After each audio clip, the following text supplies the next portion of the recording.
Hello and Alice. welcome to Stay in Your Lane, a recap and review podcast about Serial Experiments Lane. I am your host, Lokomasi. With me is my co-host, Fafnir Masamune, All right, here it is. We got a Lane claimed fame. Here we go. Alice, Hey, doing all right. and Jenner. Hey, I'm gay and I'm here to love Lain. Today we are talking about Layer 03, Pashak, or Pashuke as they say in the episode, or Psyche if you just say what's written. I have a confession. I've been doing too much. My brain is utterly fried and I completely forgot anything that happened this episode. So, hi. So I guess as you recap the episode, maybe my memory will be returned to me, but probably not. We'll find out. See, that's why I just have the episode up. I forgot that. Forgot that they say it differently than it's written. Mm-hmm. I guess I just assumed I watched it sub, so I just assumed that it was supposed to be Psyche, and they just said it wrong. Mm-hmm. I don't know. So I can explain this a bit before we please start, do. because it is the title of the episode of the title of the episode. Pashuke is the original Greek term for Psyche. That's how it would be pronounced in Greek. Or at least Old Greek. I don't know about current Greek. Really? But Pashuke is the word that we got Psyche from. Now, as for why everybody is talking about it using an Old Greek term instead of an English or Japanese term, this is just Lain. They're going to be obtuse whenever they want to be obtuse.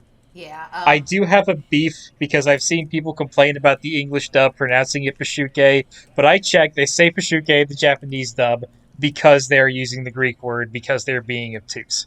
I was just going to say that, Honestly, respect it. yeah, Luca's been watching Princess Tutu because I made him. And there's this character in the show called Muto, but his name is spelled Mitho, like you would pronounce it Mitho, but instead they pronounce it Muto, so it's kind of the same thing. That's all. Yeah, very Pfeffer thought I was confusing. talking about the cat. I heard Mew and I'm like, is that what he's called in English? Oh no. Yeah, I'm gonna... I don't want to be mean to sub-watchers, but they're mean to dub-watchers, so maybe I will be mean to sub-watchers. But something about sub-watchers, they just shut their ears off completely and do not listen to the audio, and they will just read the subtitles. Yeah, look here to dom the subs, folks. We're seeing it live right here, right now. Why must you ruin my podcast every week? Your podcast? This is our podcast, buddy. I'm ruining our podcast. I'm doing the editing. I feel like when you watch subs, I feel like I remember them speaking in English, even though I know they didn't. I remember them having spoken in English. That is my memory as well. I was so certain that they have spoken in English. Anyways, I don't get why American audiences are so against watching subtitled films. Because, seriously, you watch a subtitled film, you just remember them having spoken in English. It's not a big deal. Watch some subtitled films, people. Watch them. They are good. Okay, sorry. To you, Loka. Yeah, I'm not opposed to subtitles on a spiritual level or anything. I get distracted easily, and dubs help me focus. It's easier to listen when I zone out than it is to read when I zone out. This week's episode starts with a variation on the opening shot, because it very quickly cuts to police sirens as Lain is taken into protective custody. But our opening narration is, you've heard of a girl named Lain, right? Lain of the Wired. The English dub changes it up a bit. It says something more along the lines of, I've seen that girl once before on The Wired. Her name is Lain. I kind of like Lane of the Yeah. Wired a bit more because It's cooler. it's just weird. Lane of the Lain Wired. of the She's just got a Wired. Lane of the title. Wired makes me think she's like a magician act, and she's like, "Aha, you cannot see the wires," and we're like, "Oh, we're waiting for the trick." Surely David Blaine, that's where the Lane and David Blaine comes from, will get us this time. And when is Lain gonna go sit on a block of ice for Lane, 2 years or whatever the Lane of fuck David Wired. Blaine does? Look out for that train. David B. Lane. I should be on the podcast on 2 hours of sleep more often. Anyways, at the police station, we just get the very end of the interrogation. The police officer says that he called Lane's house and nobody was there, but all the information she gave him seemed to check out, so she's not under any suspicion. But he does ask her to say more if she ever feels like saying more. Yeah, good. And she shouldn't talk to She cops will in the not. first place, folks. Don't do it. Not smart. Anyway, policing in Japan, as far as I've come to understand it, and again, I'm not super familiar with Japan, but technically more familiar with Japan than I would say most people. But like Anyone not, on this podcast. Yeah, anybody on this podcast, like not like actual Japanese people, gonna know way more. Like people who've gone to Japan a million times, gonna know way more. I'm like I don't know, like I dipped my toes in. I'm gonna pretend to be an expert, so please yell at me. But my understanding is like in terms of how policing works in Japan is if they want you to be guilty, they'll just interrogate you and hold you until you admit to it, and then now they got you. They just force you into a confession, and it's awful. And there's no way out. They will not release you until you confess to something, and then they lock you up. So that is my understanding. So this is a very not realistic portrayal of policing in Japan, if that is how policing in Japan works, which is how I've been told policing in Japan works. That is all. They have a lot more Well- leeway in a lot of ways than ours are supposed to, because their legal system is very different. Oh, that's a fucking horrifying sentence you just said. Yeah, I know. I was going to say, like, I'm trying to think of a way to phrase it so it doesn't sound like I'm just being a shitty memer, but, like, I did play Phoenix, right? I know the justice system in Japan is fucked. Yeah, people think that it's that way just because it's a game. And no, it turns out a lot of things you think are there because it's a game are very real. The police do, in fact, have to approve of all of your evidence. Honestly, having come out Yep. the other side of law school, like, I feel like Phoenix Wright is a little too realistic at some points. Yeah, it's kind of like Monopoly in that it started out as a critique and then sort of went its own places to some extent. The first game is very much an observation of that. And oddly enough, as is Apolojustice. Because Apolojustice ends with, hey, what if we did a jury? What kick-ass If Missile juries. showed up at every court trial, everything would be better. Rest in peace, Missile. You were a good dog. Anyways, after the interrogation is over, and they're setting up a ride they're setting somebody up to take Lain home, Alice comes in, is on the verge of tears, apologizing over and over again about what happened. Lain doesn't really respond. In the sub, she says Alice's name, all broken out, so Alice. In the dub, she just kind of mutters and mumbles, and I think that's because the lip flaps wouldn't match, because Alice is 2 syllables, Adesu is 3, which is also why the sub is... In the sub, Goku's power level is over 8,000, in the dub it's over 9,000, it was lip flap trouble. Alice grabs Lane's hand, asks her if she's alright about 2 or 3 Oh, times. damn, hand holding. Oh gosh. Then we hear Alice's mother call for her off screen. Not particularly concerned sounding. I don't want to be judgmental of parents and all, but like, your daughter just witnessed a shooting. Maybe don't call her like she's staying too late at her friend's house. Everyone But seems kind of... Through tears, Alice says, we'll talk later, I'm so sorry, and then she leaves, and Lain says her name again. What if have crush on girl? What if that thing is happening? Do continue. One thing I did want to talk about with this scene, this is why I don't mind Alice being so pushy in last week's episode, because when it does go wrong, she apologizes over and over and over again.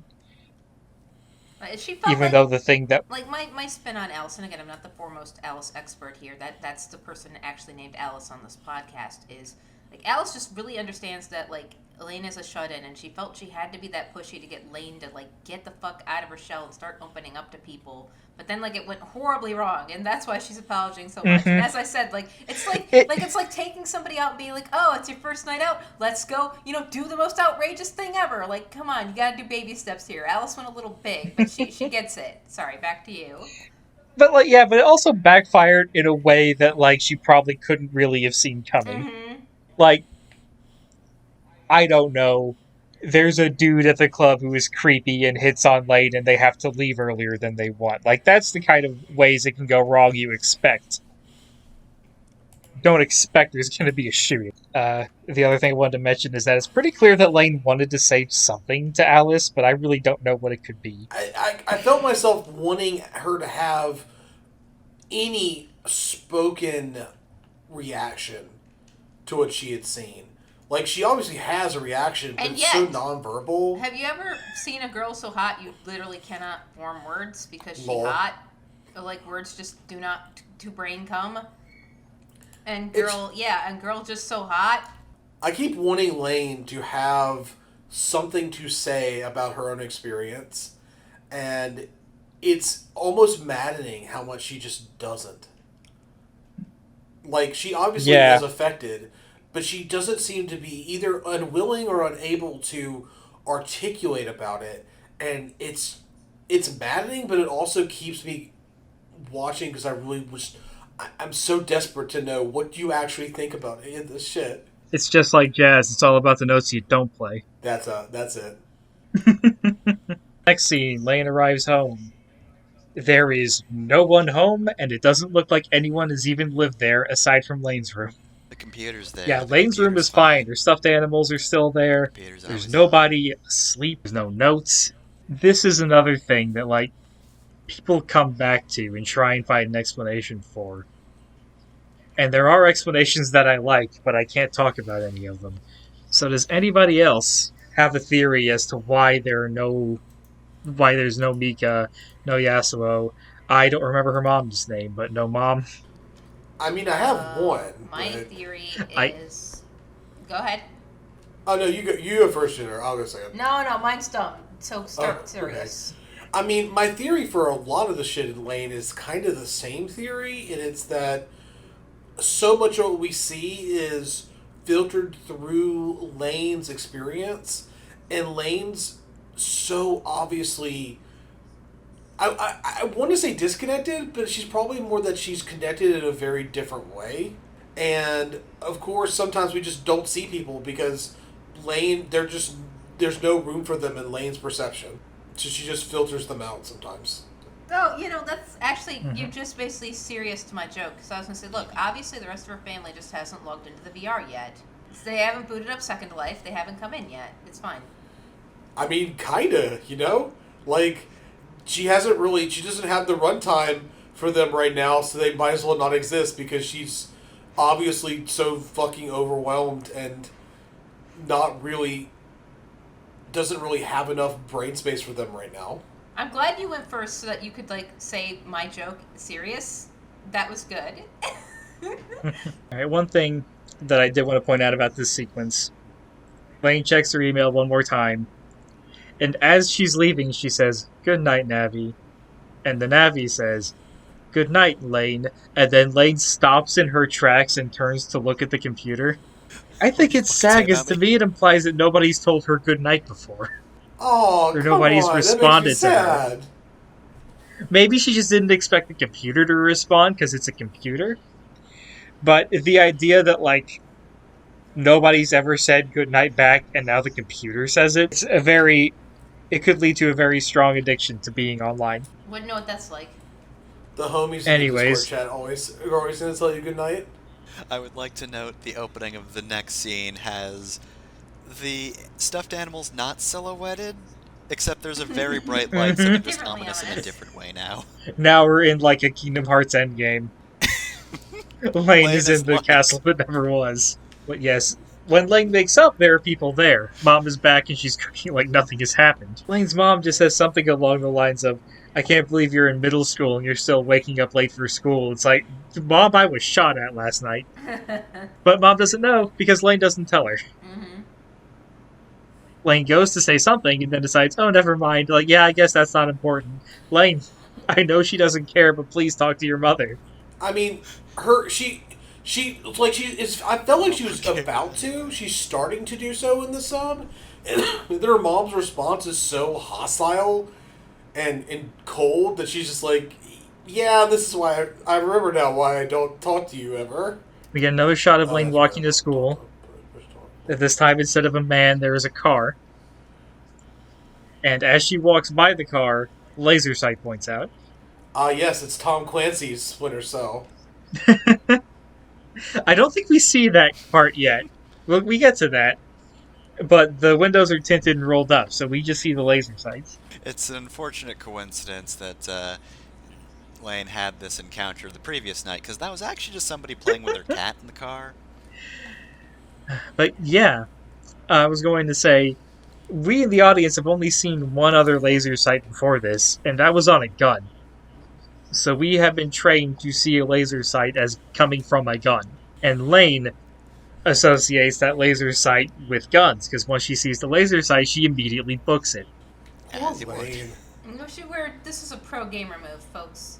Anyways, after that scene, Lain is back on the train. Jenner, say the line. The train is a metaphor for trains. Thank you. And she hears people talking again, but this time someone is talking directly to her. Amazing. But they're not there. And she hears... Yeah. Sorry, go Yeah. on. There's no one physically talking to her, but she can hear a voice in her head saying, Lain, can you hear me? You are not alone. Yeah, the fucking Foley work on this is great because it's super creepy. Lain, I'm up Sometimes I wonder here if this is like how in the strange compartment. the internet feel when they're like sad posting on social media, and I catch their posts because of the algorithm, and I jump in on them and like love bomb them, and there's like, who the fuck, and then I just disappear. I wonder if it's like that same thing. That is the same feeling. Lain, I'm trapped in this compartment, but I've got a great new idea for some ASMR videos. Lain, this is the voice of the Mr. Ott. Anyways, after that bizarre scene, Lain arrives to class where everybody is gossiping about the shooting. And I say gossiping because they are talking about how cute the shooter was. Isn't it? Aren't people who do a murder or wanted to do a murder just the hottest ever? Unfortunately, we have discovered that this is actually... No, he did a murder. He killed 2 people. Oh, that's true. That's right. Unfortunately, we've discovered that this is a real thing people do, so Lane was ahead of his people time. like, man, Ted Bundy's so hot. I'm just like, wow, people... Folks. This has been a problem for as long as there have been murderers. Mm-hmm. Cain had a wife. Sorry, I just thought that was funny. That Anyways. was pretty good, actually. I'm stunned about how great a line that is. Can I steal that? Even Cain had a wife. Go for it. Here's the thing, though. Like, Cain's wife was his wife before he did the murder, right? So she was just like... I don't know. She was like grandfather. They don't talk about that. Mm-hmm. They don't talk about that. That's my headcanon. She was grandfathered in. I think she only married him. She only agreed to marry him after he did the murder. Obviously. Yeah, Cain had a... Hey, baby, I invented murder. Nobody ever talks about the fact that, like, nobody really knew humans could die at that point, because no human ever did. Yeah, and so he was just like, I'm just gonna... Like, For all Cain knew, he was just gonna break his brother's arm, and all of a sudden he just stops moving. Like, what's that? yeah, it's like you have a younger sibling, Luca. So it's very much like that. You're just like, I don't know, I'm just gonna like throw a rock at him and see what happens. And oh God, it's that arbitrary. Yeah. It's like that. Thank God, I that found the off arbitrarily- button. Like sometimes you just get that urge to punch him. I also have a younger sister or sibling, so I always get that urge to punch him. Like, just out of nowhere. If I have felt that, it's been so long ago I don't remember feeling that, Yeah. so I don't think that's as universal as you think. And back when I was younger, I'd be sitting there with my younger sibling, and I'd just be like, man, I could just punch him. I could just like reach out and punch him right now, and I just didn't. But Cain did not have that restraint. Anyways, I did want to point out, like, as weird as this scene is, it's probably one of the more accurate, like, post-traumatic event discussion between teenagers in media. Teens don't give a shit.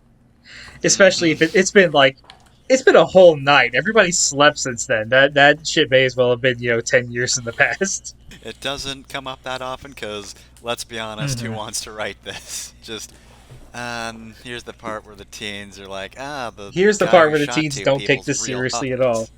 Not to say that, like, if they had taken it seriously, it would be unrealistic. I just feel like a lot of younger people, as a defense mechanism, just shut down and do not treat it as seriously as it actually is. And I feel like this is an accurate portrayal of that. Plus, they had Alice, in tears, obviously freaking out back at the police station, so they covered both their bases. It's fine. I also want to point out in the scene when Alice and Lain lock eyes, Lain genuinely smiles. What if girl hot? I feel like they're trying to have a silent conversation of, like, Alice is saying, "Are you okay?" and Lain is saying, "Yes, I'm fine." Mm-hmm. But also, what I if don't know girl why they hot? couldn't just say it out loud. But what if girl hot? Also, on top of that, both. I mean, there's a room for both of those there. Like, there's definitely a genuine, like, human connection between them, which is almost startling in the sense that, like, apparently no one else seems to have that in this world. Yeah, like the most normal person besides Alice is probably Lane's dad, and he's a freak. Agreed. But he's like a freak in a human way. Like, he looks at people without heads on the internet and he laughs weird. Like, that's weird, but you can accept that. Like, paranoia agent weird is actually the baseline normal now. To all the Alice's from Serial Experience Lain out there. Wink. How's it going, ladies? The next scene is another lecture, but we don't hear the teacher. I was about to say this time, I don't think we've ever heard the teacher lecture. We heard her tell Lain to pay attention, but we've not heard her teach anything. Meanwhile, that's the not what voice... teachers do. That's my mother's a teacher. She teaches things. Sure. As someone, It's not what enough teachers as someone who do, was a teacher, like, some kids, that is their actual experience, is that they only hear you when you are telling them that they're not paying attention. Yeah. Yeah. I'm just gonna say, like this sounds like a conspiracy. The two of you are in on the conspiracy of big education. Like, nah, teachers. Look, I'm not saying the system works. I just don't think it's the teacher's fault. Hey, don't get so defensive. I think it's the governor's Hey, fault. I'm fucking around. Come on now. Listen, I will go to the superintendent of my state's education. I'll punch him in the face because it's his fault. Mm-hmm. But don't yell at the teachers for not being able to do the miracles with a $10 budget. We've talked about everything except Lain at any opportunity, and that's because Lain is a nightmare to talk about. It's almost as if most of Lain is a nightmare happening to Lain. Like, Speaking of nightmares to talk about, the Ready Player 2 guy wrote Oh god, no. a thing. Do continue what we were originally talking about. Let's not get derailed. the voice is describing the Peshuke processor. He's saying it can dramatically increase the strength of any Navi, and with it you'd be able to navigate the wired freely, I think is the phrasing. Meanwhile, Lain is just drawing spirals in her notebook, and not pretty or neat spirals. She's just moving her hand. Eventually, the voice is interrupted as Lain flashes. I think she flashes back to her email from Chisa, because she hears Chisa talking again about how her body isn't important, how her mind lives on the wired. Lain sees Chisa in the hallway, freaks out, panics, does the standard fiction freak out, hands to the head, curl up a bit, and the last thing we hear in this scene is, who is Lain? That's the question Next that I scene. have. Who is Lain? This is Lain, the anime Serial Experiments speaking. I am the girl who. I'm the girl who loves her life. I'm the girl. Lyman equals Lyman. Who are you? I know enough of the John Galt speech to make people worried, but not enough to give it, the time of day. But you cut to, like, the very end of what I knew. So I couldn't actually keep it going.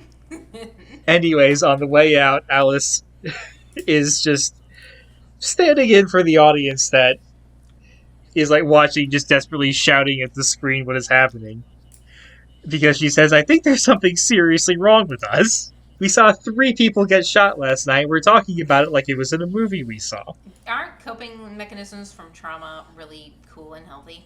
Reika and Jury say that even though they were just there, it no longer feels like it was real. And Alice says, I forget exactly how she puts it, because I think she says, it's not that we are choosing not to take it seriously, it's that it seems like we can't take it seriously. That's the problem. Which I think is an interesting, I think is the correct thing, the correct approach to take when talking about somebody else's grieving process. It's like, people do what they have to do to get through, but it can be signs of another or a greater problem. Anyways, fuck that shit. It's a love letter. Lain has a letter in her shoe locker. that Reika immediately steals because she is a bully and she sucks. But as she opens it, she realizes it's not a love letter, it's a computer part. It's an invitation to duel in the Sunlit Garden. the enemies are crossing over from the end of the world.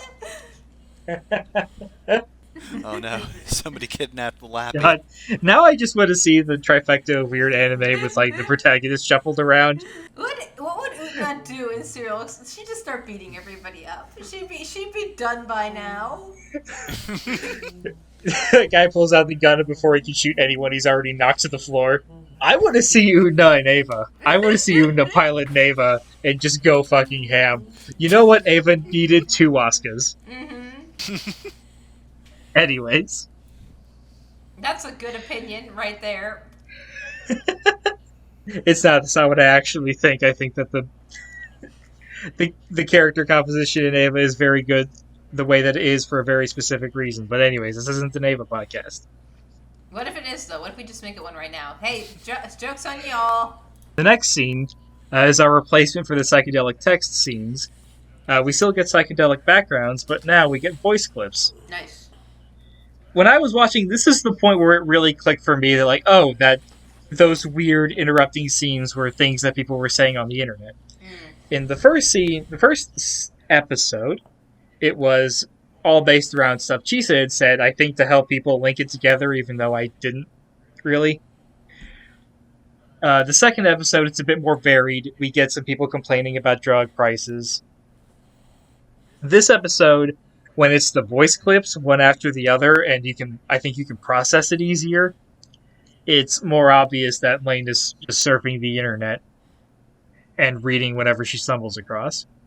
So I am going to try and briefly summarize all the voice clips. I didn't write down exactly what they were saying. First person is complaining that their voicemail got fucking hacked. The second I just have listed as your resume is garbage. Lain somehow found somebody's rejection letter, I guess. The third is a lady talking about how she has a kissing fetish, I guess. And wow. Is just perfectly happy kissing and doing nothing else. Nice. Lay me out here on 2chan. Then we hear from the drug scene on the internet as somebody says that Excella is experiencing a shortage because all the suppliers freaked out after the shooting. Which I actually kind of like. I like that the Excella suppliers are trying to be responsible with their drugs. Well, I mean, this is the black market, but hey. Yeah, like, it could be... It could be they don't want stuff being traced back to them, or maybe they just don't want people dying. We're here for good fun, not for killing. It's also worth noting that most of this episode thus far has, been the usual fare, just kind of, chill, meandering, sort of quiet. And then there's just this scene where, like, the sky's psychedelic, and we just have this fucking guitar riff. So, I really like the background music, by the way. They use this song a lot, and I really like it. It's extremely tonally whiplashy. It is very and heavy. It just works. Which I don't even think is an electric guitar, but it's just the way they're playing it. It's like, it might be an electric guitar. I don't know shit about music. It is kind of hard to tell, which I think is actually intentional. I'll put it that way. It's not obviously an electric guitar. If you don't know music, then it's probably even more effective. Let's see. Next voice clip is somebody talking about the Pashuke chip being made in Taiwan by the Knights. I think he just says the Knights. He does not use their... But we know he's obviously talking about the Knights He doesn't use the full name. You can just call the Knights Templar. That's not impressive.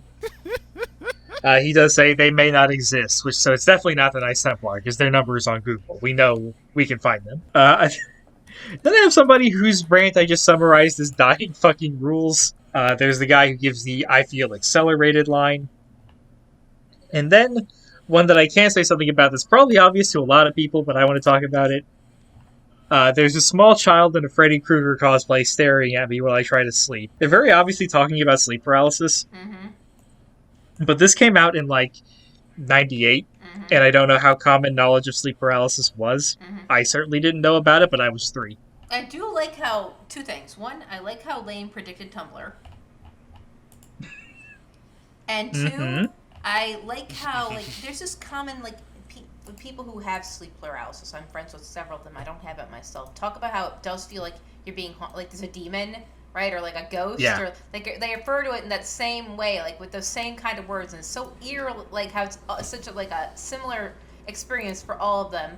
So yeah, it's like again, it's like it's always like there's a demon or there's this ghost, there's this monster that just like won't let me sleep. It's just like what or like that like I'm just awake but still laying there. My body's asleep but I'm awake. It's like existential horror, and it's like wow, that's scary. It's just like yeah, wow, this Jungian kind of like cosmic like same experience is kind of like floors me sometimes to think about as somebody who studies psychology brief. Yeah, out of all of the voice clips, this is the one that freaks me out the most, and I don't like listening to it.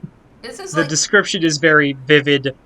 I don't get sleep paralysis, but I do get freaked out at night very easily. Every little noise can set me off, so if I did have sleep paralysis, I would have a fucking heart attack. This is way before creepypasta too. Like wow.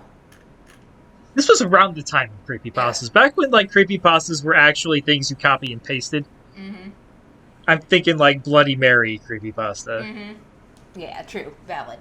This is something that, like, you could come across just a random YouTube comment, like, please help me, there is a small child in my doorway and he won't leave me alone.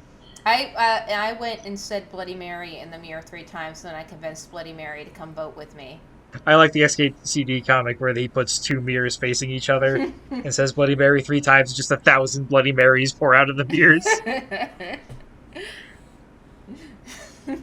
Anyways, next... 2 more audio clips.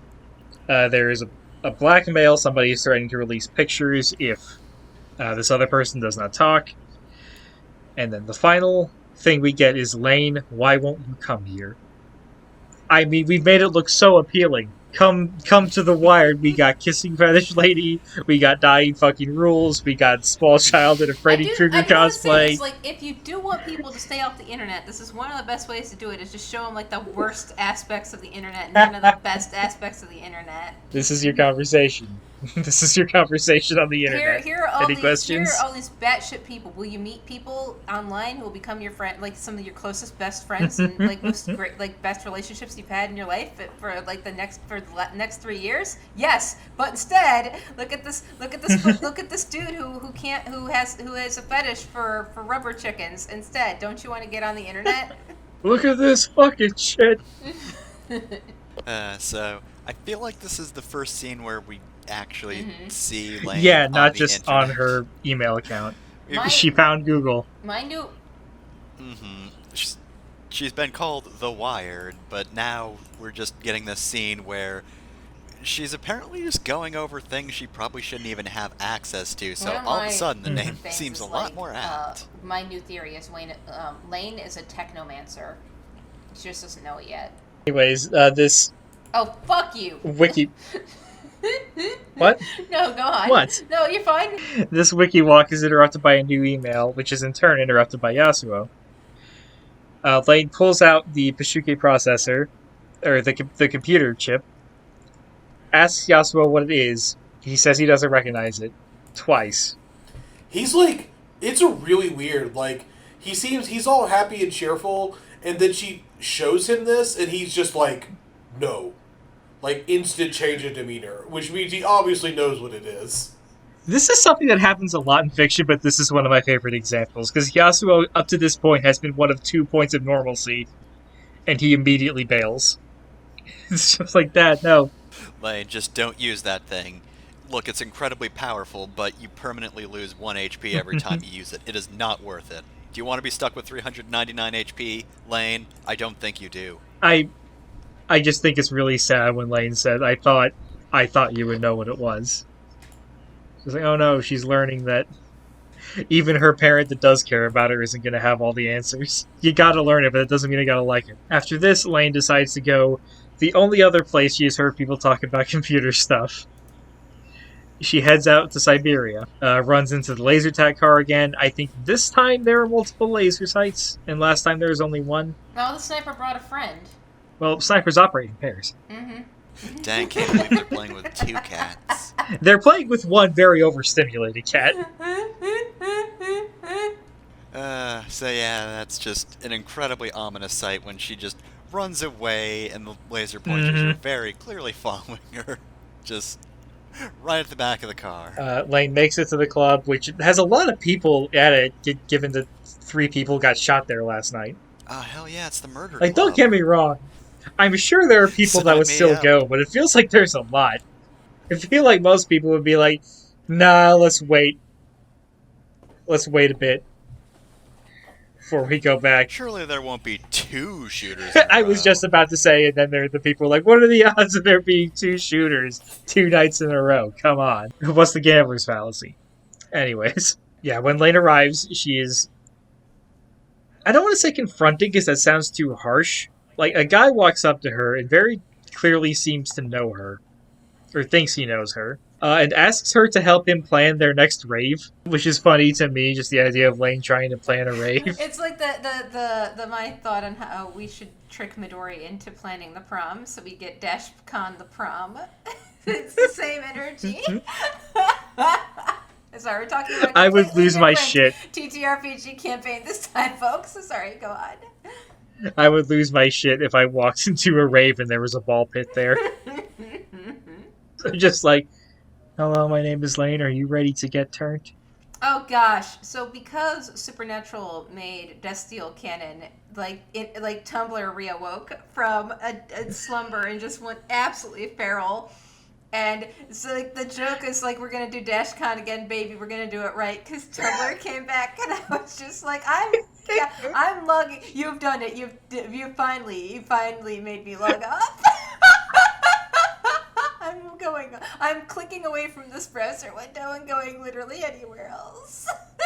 I'm gonna go outside. Anyways, after that I hope that man finds the person he thought was Lain, because otherwise that rave is not happening. Lain eventually finds the 3 children that she kinda met last night, and asks them about the processor. The 3 of them geek out about it.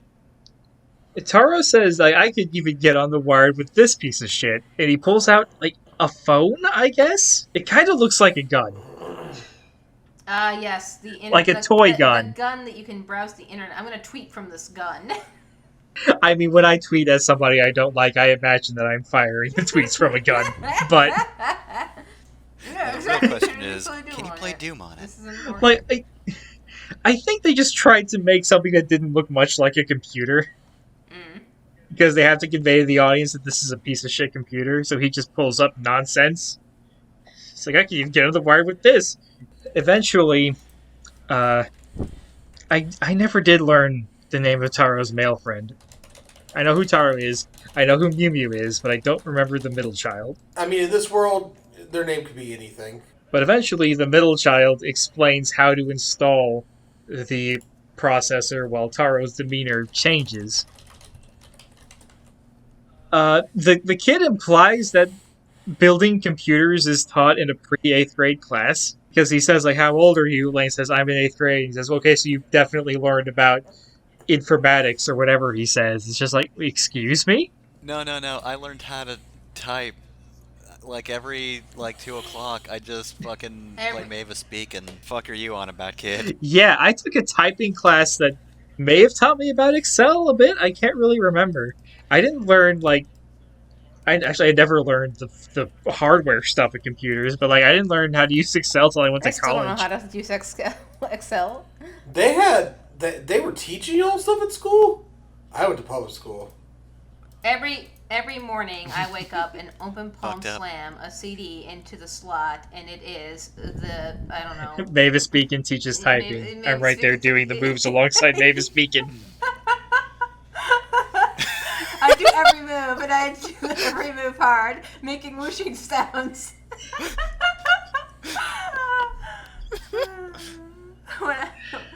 Not everybody can say they have a 100 WPM. But I can. I say it, and I say it out loud every day to people in the same I don't know, internet chat room as me. Anyways, we learn what caused Taro to shift his demeanor. He recognizes Lain. Shortcuts. I've learned how to make myself in my apartment less lonely by typing 100 WT. Okay, sorry. Yeah, the joke was dead 20 seconds ago. Do continue. Taro says that he's met Lain before on the Wired. He says that her personality was completely different. I like how he says it's not unusual for people to adopt a different personality when they're online. Mm-hmm. I think, especially at that time, that was how people understood it. Really, it's just the same as in real life, your personality changes based on which social situations you're in. The way you talk to your family is not the way you talk to your friends. Mm-hmm. And online is just a different social situation to adapt to. I like the fact that he's so blunt and upfront about it because it's true, but it does feel like that's just how people were processing it at the time and they didn't realize just how normal that would be. What, you think people do that? Just do that? Just go on the internet and tell lies?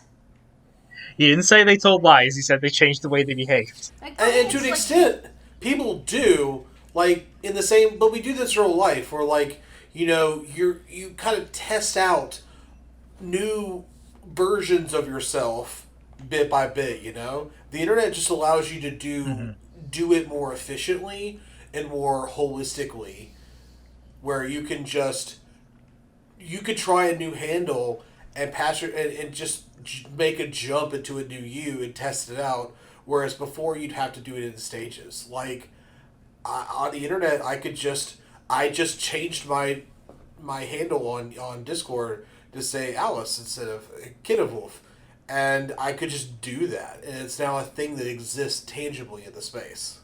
I will say that, like, for real though, like, I was just the same person on the internet as I am in real life, always, like, all the time. Like, I got on the internet and I was still just me and loud and gay. So I mean, but I do role play, right? And I have, like, played characters, but I'm still like me. Like, I remember, like, meeting people in real life and they're just being so surprised that I was the same person in real life, exactly the same, perhaps even dialed up higher than I am on the internet in real life as I am on the internet. Because we're always told that, like, oh yeah, people are different on the internet, and maybe it really is just a gender thing. But, like, everybody else I've met from the internet, like y'all, right?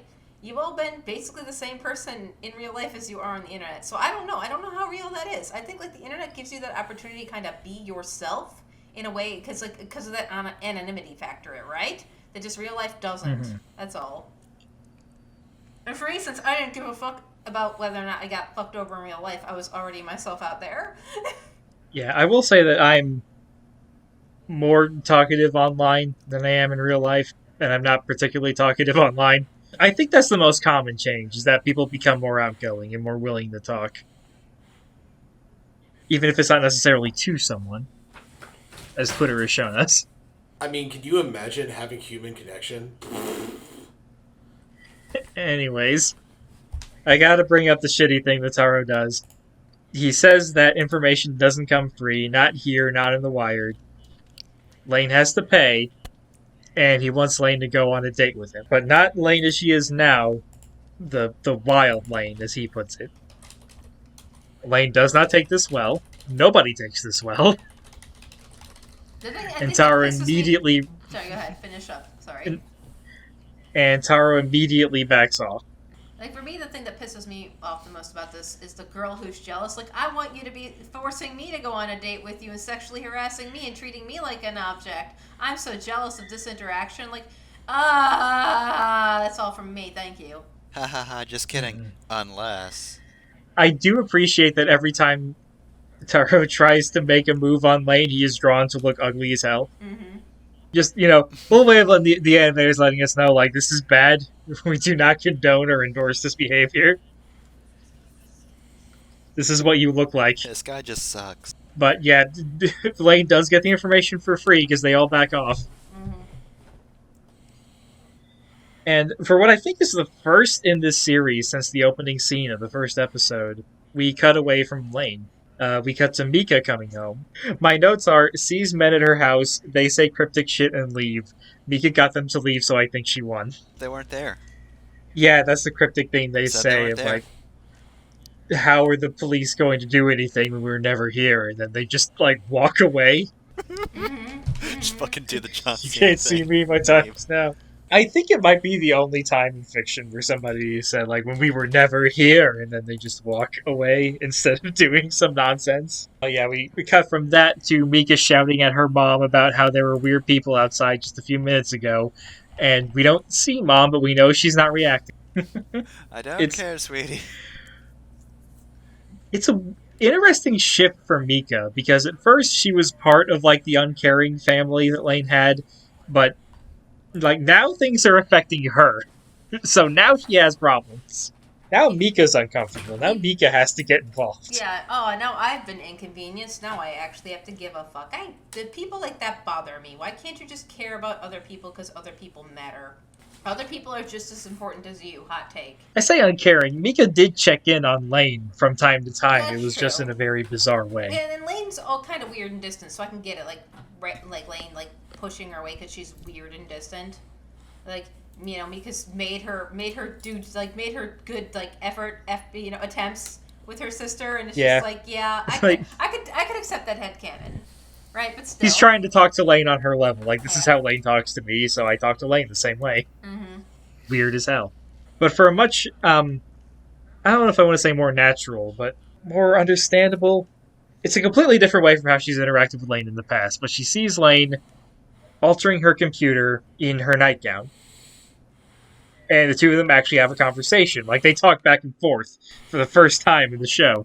Mika asks what Lain is doing. Lain says she's upgrading her computer. And Mika asks why she's dressed like that. And Lane's response is actually slightly different in an important way in the sub versus the dub. In the dub, she says, apparently the best way to avoid static electricity is to take your clothes off. Which, by the way, the kids mentioned static electricity as being a bad thing when you're building your computer. Mm-hmm. There you go on. Yeah, I've heard about the static electricity, but I was told you like wear a thing on your wrist, and that catches the static electricity. That may have been a ploy to sell me the thing that was going to go on my wrist, but just buy a metal plate and keep your thumb on it. I don't even have to buy metal plates. My dad builds houses. He's got tons of metal plates just lying out in the backyard. But the apparently makes it seem to be that like Lain read the disrobe advice somewhere else or heard it from somewhere. In the sub, she says, I thought it would be best to take off my clothes. So she decided to do that. I don't know if that change is important to anyone else, but like to me, that implies different things about her character. Mm-hmm. In the dub, it implies that she continued to look for information on like, okay, well now I know avoid static electricity, how do I do that? And found some sketchy advice. Yep. Whereas in the sub, she's like, this'll work. And then we get the big line of the episode, bizarrely enough, is Lain saying, welcome home, sister. In a very chipper, upbeat tone, as like, she gets the fucking Ultra Instinct after image effect as the camera zooms in, and there are like ghosts of Lain, or ghosts of the image of Lain surrounding her. It's a very weird scene, and it happens as soon as the the Pashuke processor comes online. Worth noting, that is the very computery voice that we've heard before. So, when I remember what my theory was when I first watched this. Mm-hmm. I don't want to say that it's right, I don't want to say that it's wrong, but I do want to say what it is. But first, I want to know what everyone else... Oh, I have to Why go did first? Lain... Okay, never mind, go on. You can't go last. Okay, fine. I'm going last. Fine. But if any of you want to explain, why do you think Lain shifted personalities like that after she was done building her computer? Hey Alice, what was your theory last week? My theory right now is that I recognize this instant shift in demeanor because I have it too. And it's called, it's a lot easier to be happy when after you step out of the gas station with a pack of cigs than when you were hungry and in withdrawal. I think it's the fact that she has access to this thing instantly just creates the dopamine. Like, she has this sort of like almost disconnected happiness, and I think it's because she's already sort of sublimated her whole experience into the Wired. That is a very grounded in reality answer, which I don't think I've ever heard in regards to this scene. Mm-hmm. So she put the psyche in the computer, and now she's changed I mean, personalities. the weird She's merging. esoteric answer is also kind of the grounded one.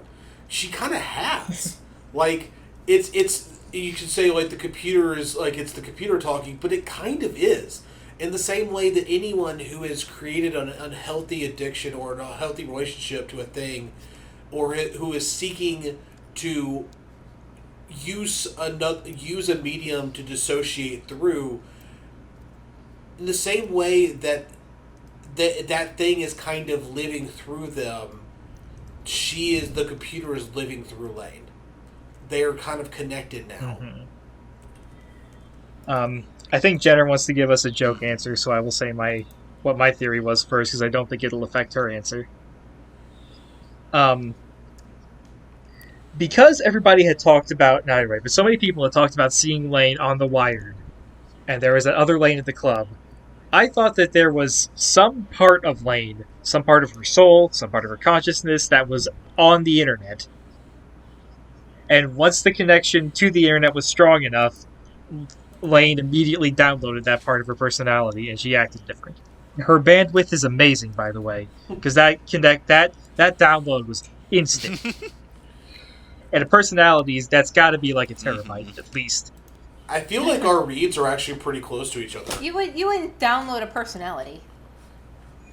I mean, it's how I got this one. Guy. Wow. Hey, I studied psychology. Let's talk about dissociative identity disorder, or DID.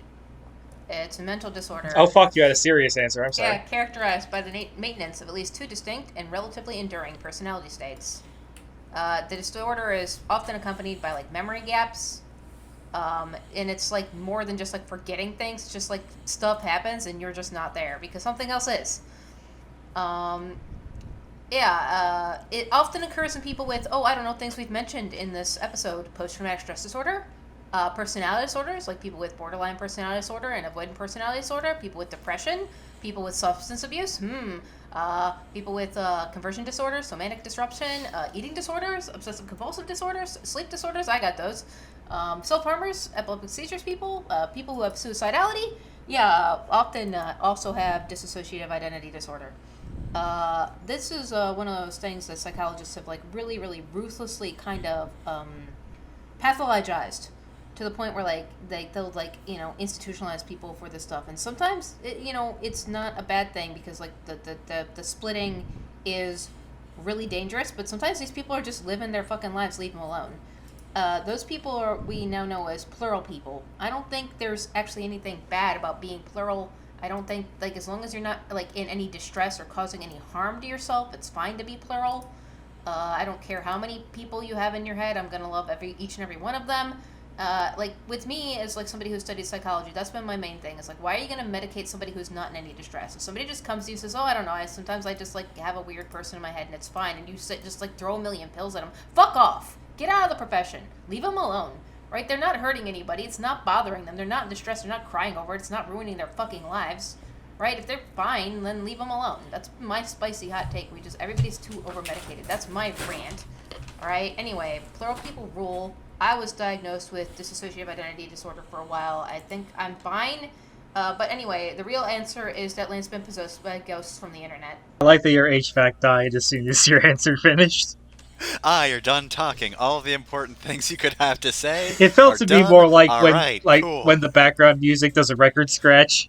Like, we got to the punchline, folks. Yeah, the thing I know about dissociative identity disorder is that it's not like it is in fiction.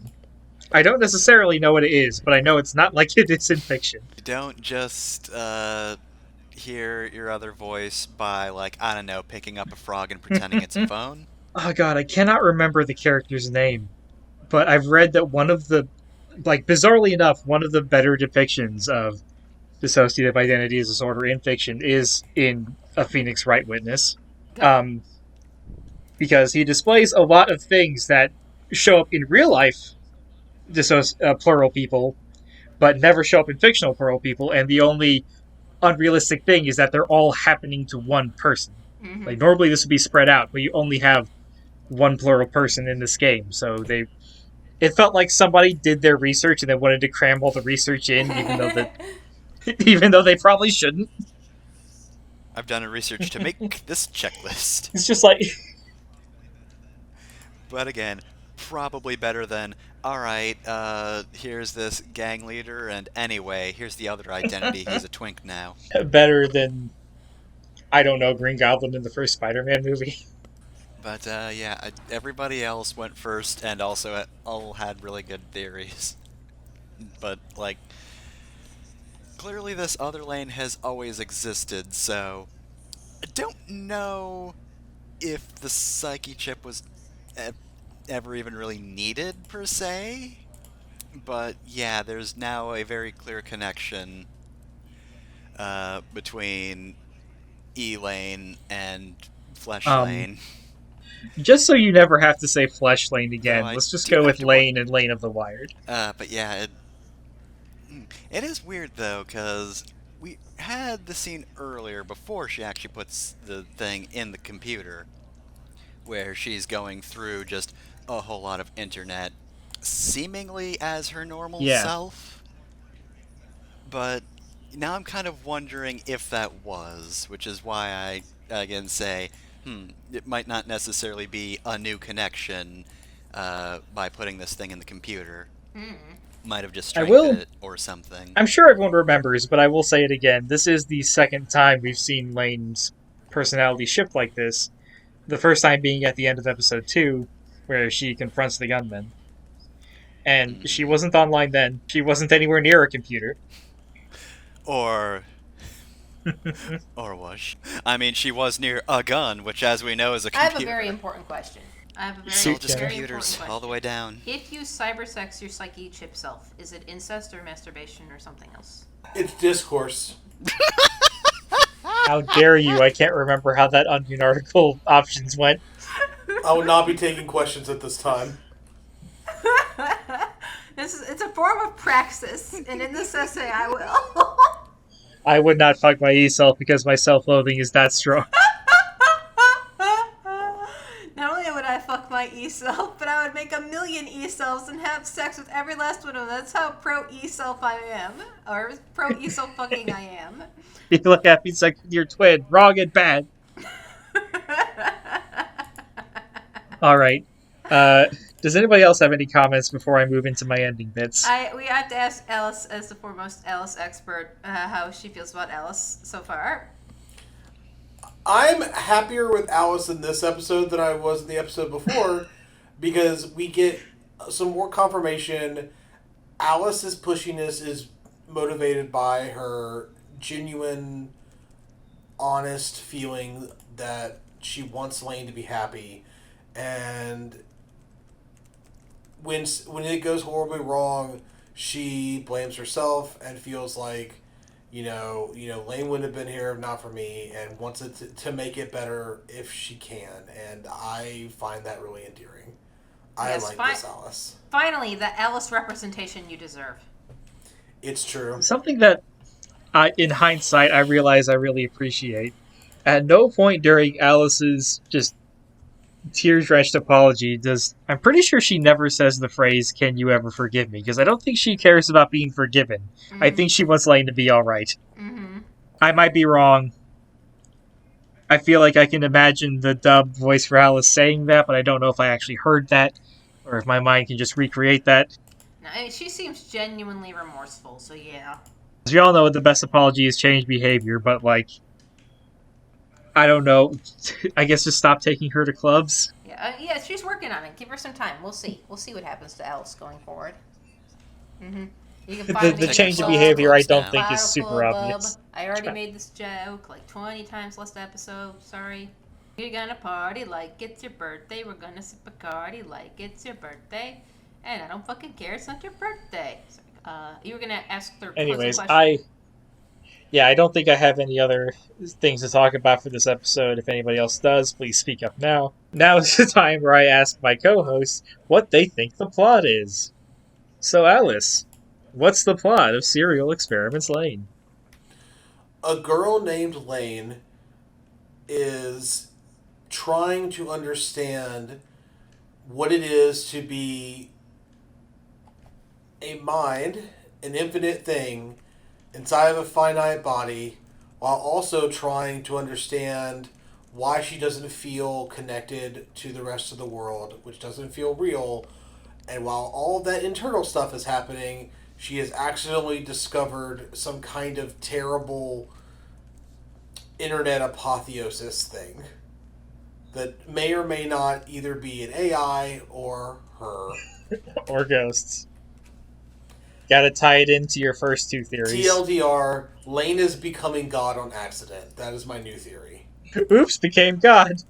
Oops, all gods. But yeah, I feel like we've come a long way from, like, this is going to be a show where Lain gets haunted by a bunch of e-ghosts. Yeah. Yep. He'll be visited Alright. by e-ghosts. Hefner, what do you think the plot is? Alright, well, you see, there's this girl, right, who transcended the limits of her body, right?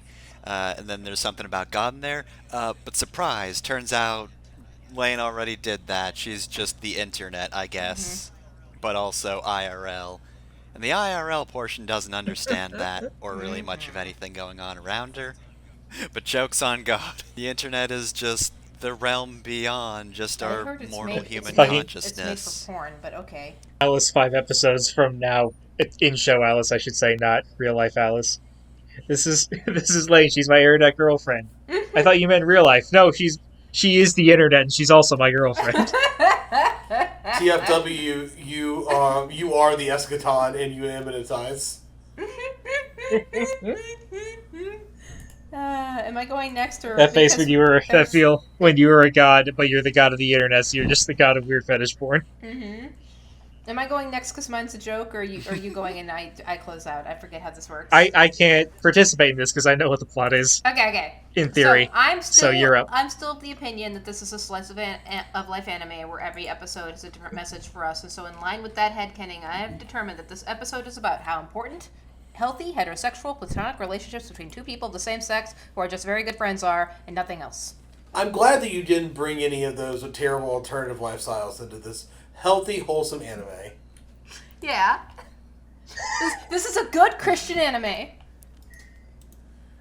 Episode 2 opened with a man taking drugs. Episode 1 opened with the suicide. Yeah, those are healthy. None of them were gay. This is the first episode to not know. Well, this episode ended with Lain being opened with Lain being arrested. And you know Every what? episode is going to open with a different traumatic event. It was fine because no one was gay in it. Perfectly wholesome. Thank you, Alice. She rated Yes. Lain the Wired has been arrested. Long live the Eggman Empire. Thank you. All right. Well, on that note, I guess we're done with this episode. I am here to love Lain. There you go. Bye. Bye. Bye. So long, losers.